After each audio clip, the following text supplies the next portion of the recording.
There's one Italian verb that has up to 6 meanings depending on how you use it. It's the Italian verb sapere that you might know as meaning to know, but it can mean a lot more things.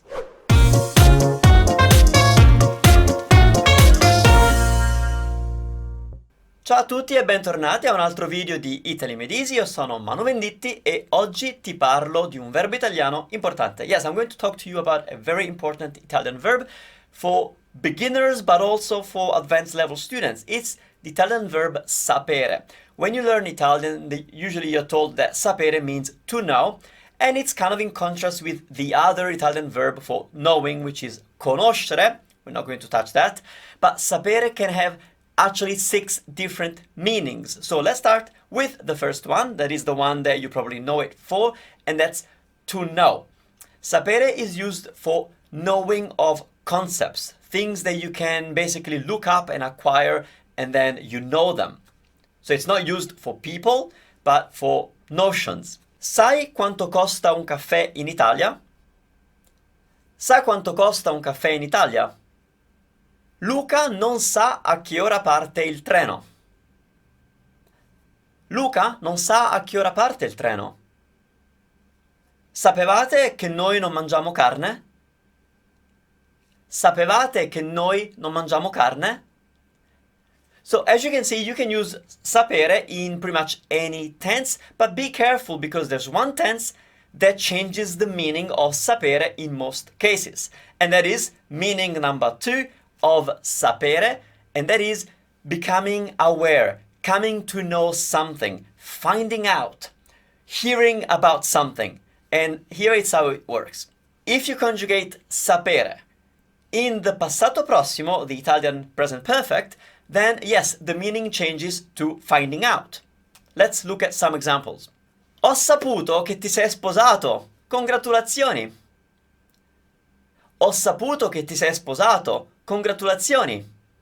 So here, ho saputo che ti sei sposato actually means that I found out that you got married, not I knew that you got married. Hai saputo che c'è stato un terremoto all'Aquila? Hai saputo che c'è stato un terremoto all'Aquila? Same thing. Here I'm asking you whether you heard about the earthquake in L'Aquila. The next meaning of the verb sapere is a tricky one. You probably have been told about this, but sapere can also mean can.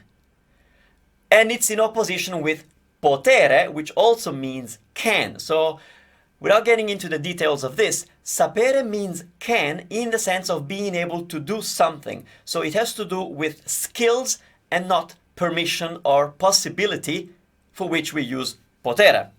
Marco, sai suonare il violino? Marco, sai suonare il violino? Rita sa parlare 3 lingue. Rita sa parlare 3 lingue. Da piccolo sapevo memorizzare i testi di tutte le canzoni. Da piccolo sapevo memorizzare i testi di tutte le canzoni.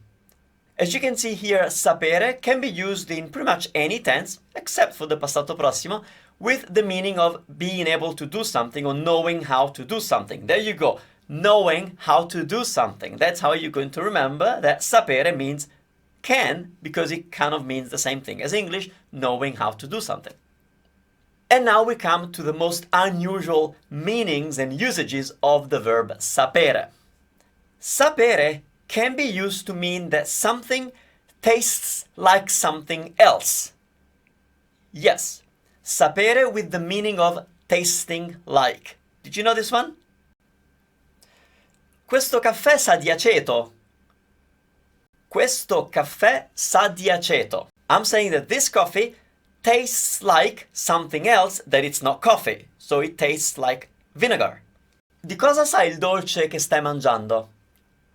Di cosa sa il dolce che stai mangiando? Quei biscotti sanno di cacao e cannella. Quei biscotti sanno di cacao e cannella. As you can see, here we're using sapere, which can be used in any tense, with the preposition di. Sapere di qualcosa. To taste like something. the same construction, the same usage of sapere with the preposition di can have another meaning, and that's our meaning number 5. This meaning is kind of figurative.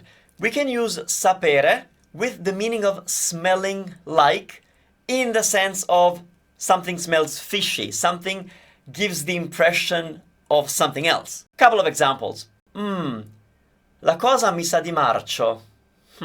That action, that thing that I am observing, kind of suggests that there's something rotten going on about it. So there's something fishy about it. Sapere di.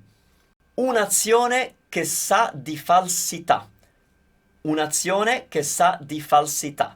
An action that has the taste of being fake. So yes, as you can see, we're using sapere with the same construction that we use for the meaning of tasting like and sapere di, and it's kind of like the same meaning, but it's figurative, and in English that will render the idea of smelling like.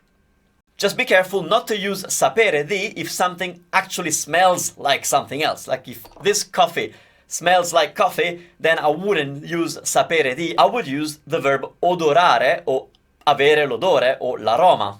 Finally, the trickiest usage of the verb sapere, which can only be used in the first person, meaning it can only be referred to the speaker. And it's the meaning of believing something, thinking something, suspecting something. And it goes like this. Mi sa che Marco non viene alla festa. Mi sa che Marco non viene alla festa. As you can see, the verb sapere is conjugated in the third person singular, sa. It knows. And it's preceded by the pronoun that refers to me, mi sa.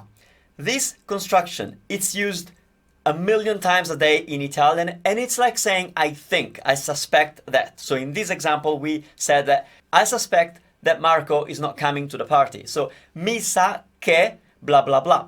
Careful here, like I said, it can only be used in relation to me. I cannot change the sentence and ask you, ti sa che Marco viene alla festa? Or ti sa che Marco non viene alla festa? That wouldn't work.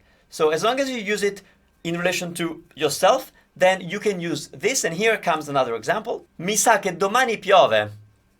Mi sa che domani piove.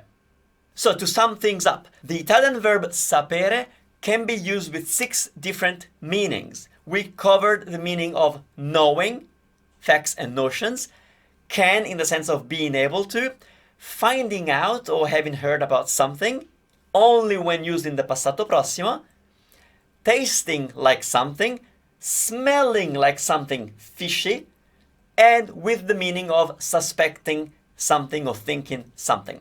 Did you know all of these meanings? Let me know in the comments below, and if you want, try and use sapere with this final meaning of suspecting something. I'd love to read your sentences. If you found this video useful or entertaining, please give it a big like. Subscribe to this channel so you don't miss out on any new video on the Italian language and culture. And if you already speak Italian, I recommend you check out and subscribe to our second channel, Italy Made Easy 100% in Italiano Lento, where all we do is content in Italian for you to practice. Ciao e alla prossima!